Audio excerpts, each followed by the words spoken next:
Tere! Minu nimi on Simo ja täna lähme edasi meie teemadega. Ehk siis ehitame omale 7 sissetuleku allikat. Et ehitame süsteeme, mis vabastavad meid nii-öelda oma kitsast mõtlemisest, kitsikusest, võib-olla isegi orjusest. Et esimese vabariigi ajal tehti kampaania eestlastele, et ostke maad Brasiilias ja rikkuslik elu ootab teid. Ja paljud ostsid neile laevapiletid, müüsid kõik Eestis maha ja läksid Brasiiliasse. Ja Brasiilias neid oli petetud, pandi istandustesse tööle ja sisuliselt müüdi nad teoorjadeks, need inimesed, kes läksid, võtsid sellise suure riski oma elus ja läksid üle mere. Ja sellepärast ongi oluline luua 7 allikat, et kui me võtame omale seda riski, et see üks risk nagu põleb läbi ja jäämegi orjaks kas oma võetud kodulaenule või mõnele teisele võlale või lihtsalt jaksa enam, juhtub midagi, eks ju. Aga kui on erinevad allikad, mis meid toidavad, siis elu on lill, elu on hea. Aga et seda muutust teha, on meil vaja läbida 3 sammu, et oma elu muuta. Ja kõik algab mõtlemisest. Ja mida enamustele inimestele on õpetatud siin perifeerias? Kurtma, vinguma, ennast haletsema. Eks ju? Et kui me keeldume suurelt mõtlemast, siis elu ongi keeruline, elu on raske.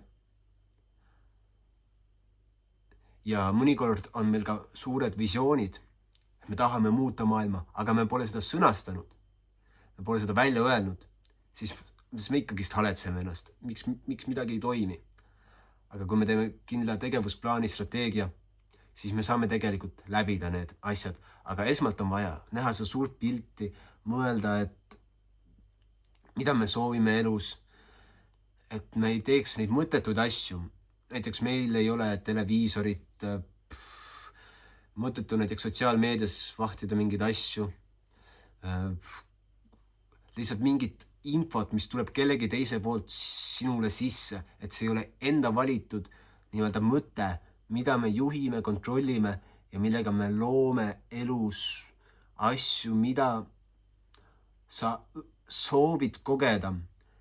Ehk siis tuleb õppida suurelt piirideta ja seadma omale eesmärke, et olla looja elus. Ja mida teeb üks looja? Ta otsib teisi loojaid, ta jagab oma kingitusi ning päästab igat inimest oma ümber. Et on ka nii-öelda kaheti mõistetavaid loojaid, kes on natuke veidrad ka.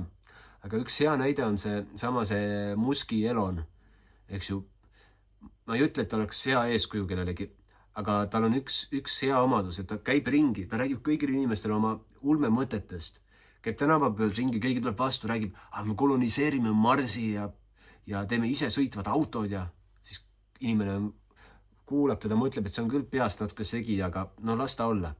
Ja ta räägib seda mõtet ja ta usub sellesse ja ta otsib võimalused ja ta panebki need asjad liikuma sellisel moel, eks ju. Et see on suurelt mõtlemine ja kui me mõtleme suurelt, et miks 7 sissetuleku valikut, seepärast, et tahame suurelt mõelda, eks ju. Siis number 2, me teeme plaani, kui läheme poodi. Et isegi kui me ei kirjuta üles, ikkagi meil on mingi idee, miks me lähme. Et see on meie strateegia, lähme kurki ja saia ostma või näiteks kui me ei taha kurki ja saia, et mõni tahab lihtsalt minna poodi vaatama asju, et mingit tühjust enda sees täita või inspiratsiooni koguda, nähes mingeid asju, läheb poodi asju vaatama. See on ka strateegia. Aga kui tihti me plaanime oma päevasid, nädalaid, oma aastaid, et kui tihti me anname oma elule ülesande, et sellise suure ülesande ja kui meil on plaan, siis me saame ka üllatusi, et elu on täis üllatusi. Aga need üllatused ongi alati kas need, mis tulevad mõttetustegevusest, kellegi teise juhitud üllatused või meie enda valitud üllatused. Näiteks minu suur eesmärk on ehitada 100 küla oma elu jooksul. Ehk siis suur väärtushinnang, mida ma toon siia. 100 küla ehitada oma elu jooksul. Et kindlasti ma ei ehita neid kõiki niimoodi oma kätega, aga ma osalen nende loomises koos teiste inimestega. Ja siis tulevad ka üllatused, et kas see õnnestus või ei õnnestunud. Vahet pole, võtame edasi, lähme edasi. Ja mis selle kõige nii-öelda kaasnev mõju on, et läbi nende külade me muudame finantssüsteemi, me muudame ta sünkroonsusel põhinevaks. Et praegu ta põhineb lõpmatul kasvul, aga kasvul on alati piirid, eks ju, et nagu need Rooma klubi dokumendid ütlevad. Ja siis on näiteks 10 aasta eesmärk, et ehitada 2 küla valmis ja koguda omale 10 miljonit, mida siis kasutada jällegi nende külade ehitamiseks. Ja siis selle kuu eesmärgid. Kasvatan oma ettevõtet, ehitan näiteks oma 4. sissetulekuallikat ülesse või oma 5., et täiustan seda allikat. Et nad kõik on nagu nii-öelda käimas olev protsess, mis praegu toimib. Ja oluline on, et me tegeleme nendega, et me loome neid. Ja me ei jääks kinni nendesse kohtadesse, kus me mõtleme, et elu on nii raske. Et iga päev, kui ma ehitan oma asju, mul tuleb probleeme ette, mul pean lahendama neid, aga need on minu enda valitud probleemid. Et kui plaan on selge, hoolikalt läbi mõeldud, siis me hakkame tegema tegusid. Me valime omale ise probleeme, mida me lahendame. Meil on eesmärgid, meil on iga eesmärgi ümber tehtud tegevuskava ja me joondume oma soovitud tulemusele. Kui sa sealt alt vaatad, siis seal on see vihik, et kuidas tunda raha. Ehk siis seal me õpimegi läbi oma alateadvuse seadma eesmärke, mis meie sees tulevad ja joonduma nendele ja hakkama tegema asju, et saad selle sealt lingit alla tõmmata, osta omale. Aga nii, lähme edasi. Et elu ei oota ja väljakutsed ei oota.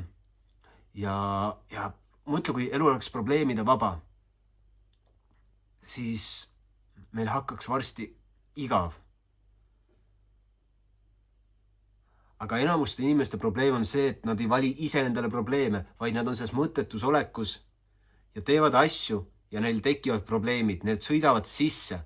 Aga kui sa juhid enda elu ise, siis need probleemid tulevad sinu enda poolt, et näiteks mõtlen teemade üle, et kuidas saaks lastele pakkuda haridust, mis väestab neid, mis teeb neist nagu võimsad kodanikud, kes loovad siin maailmas võimsaid asju.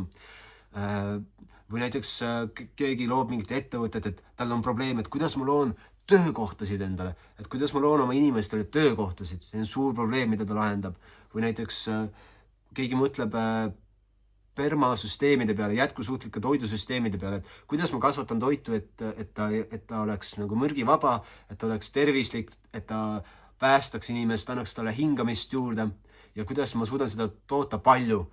Ja kas ma leian kellega koos seda toota, et see on probleemide lahendamine. Ja kui me lahendame neid probleeme, mis me oleme enda eesmärkideks seadnud, siis elu on väga mõnus. Ja niimoodi on väga lihtne ka luua neid allikaid. Et kui me selle ühe sissetuleku allika juures oleme, siis ta katkeb. Ja mis siis saab? Siis meil on stress, probleemid, mured, aga kui meil on neid mitu, näiteks, ma ei tea, näiteks kinnisvara, kus tuleb iga kuu mingit üüritulu, pluss see kinnisvara väärtus kasvab, siis näiteks mingi töökoht, mida me teeme, võib-olla oma ettevõte, võib-olla meil on 4 ettevõtet, kus me teeme investeeringud, ütleme nii, et iga kuu paned 40%, 20% sissetulekutest investeeringutesse, vaatad, kuidas seal see sissetulek kasvab. Võib-olla oled andnud mingisuguse sissemakse mingisse firmasse, mingisse startupi, vaatad, kuidas sealt see nagu asi kasvab.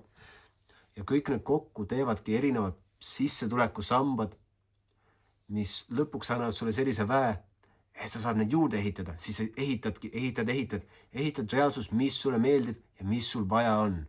Vot nii lihtne ongi elu, aga et see lihtsaks muuta, on meil vaja muuta enda need uskumused ära ja hakata nägema seda suurt visiooni, leidma inimesi, kellega täita neid visioone ja päriselt jõuda välja oma soovitud eluni. Ja eesmärk pole seal olla, seal kuskil kaugel, vaid eesmärk on see, et et kui ma juhin enda elu, siis ma naudin igat hetke nagu rallisõitja, et ta naudib seda ralli sõitmist. Lõppkokkuvõttes see mingi auhinna võitmine, see ei ole nagu lõplik eesmärk, vaid see tegevus ise, et selle nautimine on kõige tähtsam üldse. Ja kui me teame, mida me soovime, siis me naudimegi seda enda tegevust, mida me praegu teeme. Et nii lihtne elu ongi. Kui sa tead, mida sa tahad, siis sa naudid ka sinna minemist. Ja sinna minemine ongi elu eesmärk. Vot. Hea meel, et kuulasid, vaata seda töövihkut alt ja pane jälgi nuppu. Okei, nägemist.